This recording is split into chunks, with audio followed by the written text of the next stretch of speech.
Hello students, this is our science class and we are reading chapter 2 plants living and surviving.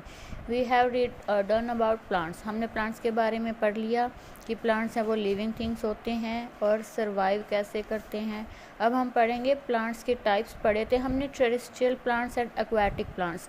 terrestrial plants मैंने बताया था कि जो ज़मीन पर उगते हैं, मतलब कुछ plants ऐसे भी हैं ना जो पानी में होते हैं, जैसे कि लोटस, वाटर लिली, तो उनको बोलते हैं aquatic plants जो पानी में होते हैं, और जो ज़मीन पर होते हैं उन्हें क्या कहते हैं, terrestrial plants. तो आज हम सिर्फ terrestrial plants पढ़ेंगे और नेक्स्ट वीडियो में हम aquatic plants के बारे में पढ़ेंगे.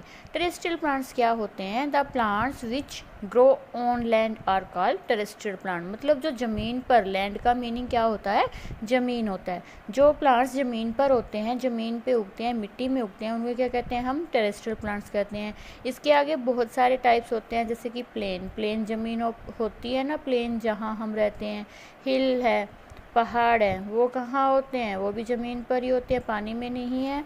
तो हिल्स के बारे में भी हम पढ़ेंगे. डिज़र्ट है, डिज़र्ट क्या होता है, रेगिस्तान. इनके मीनिंग्स आपको पता होने चाहिए. रेगिस्तान जैसे राजस्थान में सालासर खाटू जाते हो ना, वहाँ पर मिट्टी के टिब्बे टिब्बे होते हैं, तो वो क्या होता है, रेगिस्तान, डिज़र्ट होता है वो. ठीक है. और एक होता है मार्शी. मार्शी का मतलब होता है दलदल वाली जगह, मतलब जहाँ पानी कभी नहीं सूखता. तो इन चार जगह पर कैसे प्लांट्स होते हैं, ये चारों किस पे आते हैं, टेरेस्ट्रियल प्लांट्स ही होते हैं. ये चारों टेरेस्ट्रियल ही है. इन पे प्लांट्स कैसे हैं वो हम करेंगे. First is plane. प्लेन मतलब समतल जगह. जो हम रहते हैं वो प्लेन जगह ही है ना, उबड़ खाबड़ या पहाड़ तो नहीं है जहाँ हम रह रहे हैं. तो उस जगह पर हम प्लांट्स कैसे देखते हैं, हम अपने चारों तरफ प्लांट्स देखते ही हैं, नीम के, पीपल के. उन प्लांट्स के फीचर, गुण क्या है, उनमें क्या गुण होते हैं. या आपने पीपल का पेड़ देखा है ना, तो वो कैसा होता है, वही बातें लिखनी है कि उसके क्या क्या होता है. लोड्स होता है बहुत सारी. Loads of branches and leaves, उनके बहुत सारी ब्रांचेस मतलब टहनियाँ, डालियाँ बहुत होती है, बहुत सारे लीव्स होते हैं. पीपल का पेड़ आपने देखा है कितना बड़ा होता है, वही उसी के बारे में सारी बातें लिखनी है क्योंकि वो भी प्लेन में होता है. शेड लीव्स इन विंटर, सर्दियों में वो अपने पत्तों को झाड़ देते हैं, सर्दियों में उनके पत्ते झड़ जाते हैं. New leaves grow in spring, जब बसंत ऋतु आती है, मार्च अप्रैल में बसंत ऋतु आती है. स्प्रिंग किसको कहते हैं, बसंत ऋतु को. तो उनके पत्ते फिर से उग जाते हैं. इन प्लांट्स को कहते क्या हैं, डेसिडियस ट्रीज. डेसिडियस ट्रीज कहते हैं इनको.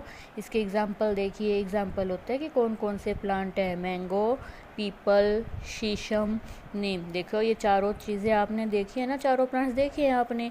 मैंगो का भी देखा है आपने, पीपल भी देखा हुआ है, शीशम भी बहुत सारी उगती हैं, और नीम भी आपने बहुत सारे देखे हैं. तो उन प्लांट्स के फीचर्स यही होते हैं ना कि उनके बहुत सारे ब्रांचेज एंड लीव्स हैं. उनके जो पत्ते हैं वो सर्दियों में झड़ जाते हैं, नए पत्ते आगे स्प्रिंग में उगते हैं. ठीक है. अब हम पढ़ेंगे हिली एरियाज़. हिली का मतलब क्या होता है, पहाड़ी. मतलब जहाँ पर पहाड़ी पहाड़ होते हैं, जैसे जम्मू कश्मीर में, हिमाचल प्रदेश में. ठीक है. उनके वहाँ क्या होता है, हिली एरियाज़ पे बहुत ज़्यादा ठंड होती है पहाड़ों पर बहुत ज़्यादा. और वहाँ पर बर्फ़, स्नोफॉल क्या होता है, बर्फ़ गिरना. स्नोफॉल क्या है, बर्फ़ गिरना. तो पहाड़ों पर क्या होता है, बहुत ज़्यादा ठंड होती है और बहुत ही बर्फ़ गिरती है. तो उनके पेड़ कैसे होते हैं, टॉल एंड स्ट्रेट. टॉल होते हैं लंबे, और स्ट्रेट क्या होते हैं, सीधे. उनके पेड़ बहुत लंबे लंबे और सीधे होते हैं.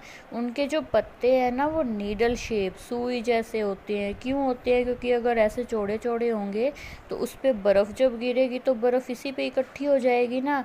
लेकिन वो पत्ते तो ऐसे हैं पतले पतले सुई जैसे, उन पे बर्फ़ गिरती है तो बर्फ़ टिक नहीं पाती, नीचे गिर जाती है, इसलिए वो पत्ते ख़राब नहीं होते. इसलिए उनके पत्ते कैसे होते हैं, नीडल शेप्ड होते हैं. बियर कॉन्स मतलब उनकी शेप कॉन जैसी होती है, फ्लोवर की जगह उनके कॉन्स होते हैं. Sloping shape. स्लोपिंग का मतलब फिसलन वाले, जैसे ये पेड़ है तो इसकी शेप ऐसे होती है ताकि बर्फ़ इन पे ना टिके, बर्फ़ नीचे गिर जाए. इसके एग्जाम्पल क्या है, पाइन, फर, केदार. ठीक है. नेक्स्ट वीडियो में हम जो ये बच गए हैं डिज़र्ट और मार्शी, इनके बारे में पढ़ेंगे.